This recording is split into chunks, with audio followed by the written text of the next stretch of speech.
നമ്മളൊരു വളവിലൂടെ കടന്നു പോകുന്ന സമയത്ത് ഇടതുവശത്തോടെ മാത്രമേ ഓടിക്കാവൂ.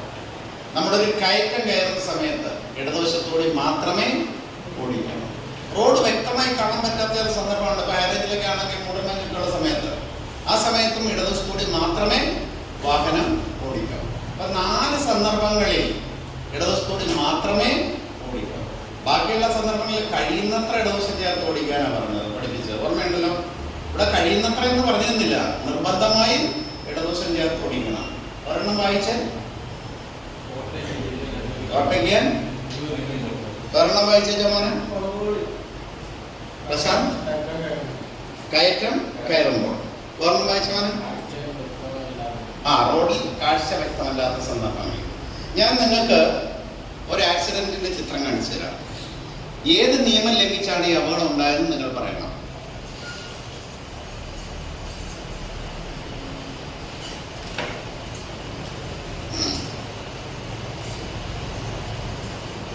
നാല് പോലീസുകാരെ സ്പോട്ടിൽ തന്നെ മരിക്കാനിടയായ ഒരു ആക്സിഡന്റ് ചിത്രം നിങ്ങൾ കാണുന്നത്. പോലീസാണെന്ന് പറഞ്ഞ കാര്യമൊന്നുമില്ല.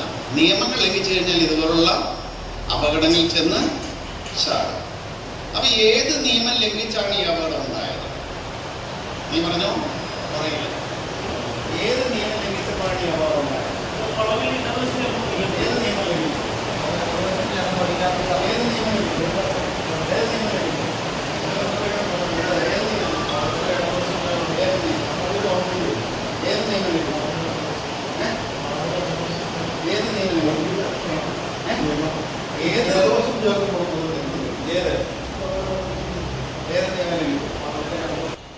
വളവിൽ ഓവർടേക്ക് ചെയ്തത് കൊണ്ടാണ് അപകടം ഉണ്ടായെന്ന് പറഞ്ഞത് തെറ്റായ ഉത്തരവാണ്. ബാക്കിയുള്ളവരെല്ലാം പറഞ്ഞത് വളവിൽ ഇടതുവശം ചേർത്ത് ഓടിച്ചില്ല എന്നുള്ളതാണ്, അല്ലേ? അതാണ് ശരി ഉത്തരം. ചോദ്യം എന്താ? ഈ അപകടം ഉണ്ടാകാൻ കാരണം എന്താണ്? വളവിൽ ഇടതുവശം ചേർത്ത് ഓടിക്കണമെന്നുള്ള നിയമം അനുസരിക്കാതിരുന്നുകൊണ്ടാണ് ഈ അപകടം ഉണ്ടായത്, അല്ലേ? അല്ലേ? ആ ഇടതുവശം ചേർത്ത് ഓടിച്ചിരുന്നെങ്കിൽ ഒരു അപകടം ഉണ്ടാവില്ലായിരുന്നു. കാര്യം KSRTCക്കാരുടെ ഭാഗത്ത് തെറ്റുണ്ട് എങ്കിൽ പോലും ആ കാറുകാരൻ നിയമം അനുസരിച്ചിരുന്നെങ്കിൽ അപകടം ഉണ്ടാവില്ല.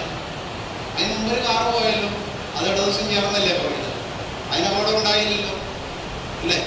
അതിൻ്റെ കാരണം ആ കാറുകാരൻ നിയമം അനുസരിച്ചു. പോലീസ് കാറുകാര് ആ നിയമം ലംഘിച്ചു. ഏത്? വളവിൽ ഇടതുവശം ചേർത്ത് ഓടിക്കണമെന്നുള്ള നിയമം ലംഘിച്ചു. മനസ്സിലായോ? അപ്പൊ അതുകൊണ്ട് നമ്മൾ ഇനി മുതൽ വളവുകളിൽ എത്തുമ്പോൾ വേഗത കുറച്ച് ഇടതുവശം ചേർത്ത് മാത്രമേ ഉപയോഗിക്കൂ. ഓക്കെ. ഈ അടുത്ത കാലത്തുണ്ടായ രണ്ട് അപകടം പറയാം. നമ്മുടെ ഈ കൊട്ടാരക്കര റൂട്ടിലാണ്. 2 അപകടവും കൊട്ടാരക്കര റൂട്ടിലാണ്. രാത്രി ഏകദേശം 12 മണി സമയത്ത് ഒരു ടൂറിസ്റ്റ് ബസ് തിരുവനന്തപുരത്ത് നിന്ന് വരുന്നു. ഒരു വളവിൽ വെച്ച് എതിരെ വന്ന ബൈക്കിൽ യാത്ര ചെയ്ത 2 പേര് ആ ബൈക്കുമായി കൂട്ടിയിടിച്ചിട്ട് 2 പേരും മരിച്ചു. ആലോചിക്കുക.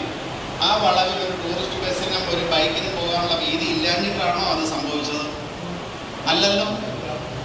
എന്തുകൊണ്ടാണ്? അതിൽ ആരോ ഒരാൾ നിയമം ലംഘിച്ചത്. മറ്റൊരു സംഭവം പറയാം. ആ റൂട്ടിൽ തന്നെയാണ്. ഒത്തിരി വളവുണ്ടല്ലോ അവിടെ. ഒരു വളവില് ഒരു ആംബുലൻസും എതിരെ വന്ന പിക്കപ്പ് വാനും കൂട്ടിയിടിച്ചു. ആംബുലൻസിൽ പ്രായമായ ഒരാളുണ്ടായിരുന്നു. അയാൾ അവിടെ വെച്ച് തന്നെ മരിച്ചു.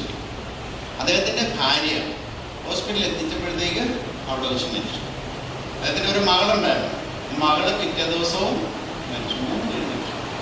ഒരു പിക്കപ്പ് വാനിനും ഒരു ആംബുലൻസിനും MC റോഡിലെ വളവിൽ കടന്നു പോകാൻ വീതിയില്ലാഞ്ഞിട്ടൊന്നും അല്ലല്ലോ. പക്ഷെ അവിടെ ആരോ നിയമം ലംഘിച്ചു. അപ്പൊ നിങ്ങൾ ചെയ്യേണ്ടത് വളവെത്തുന്ന സമയത്ത് വേഗത കുറച്ച് ഇടതുവശം ചേർത്ത് ഓടിച്ചു. ഓക്കെ. അത്തരത്തിലുള്ള അപകടങ്ങളെ ഒഴിവാക്കാൻ അത് നിങ്ങളെ സഹായിക്കും.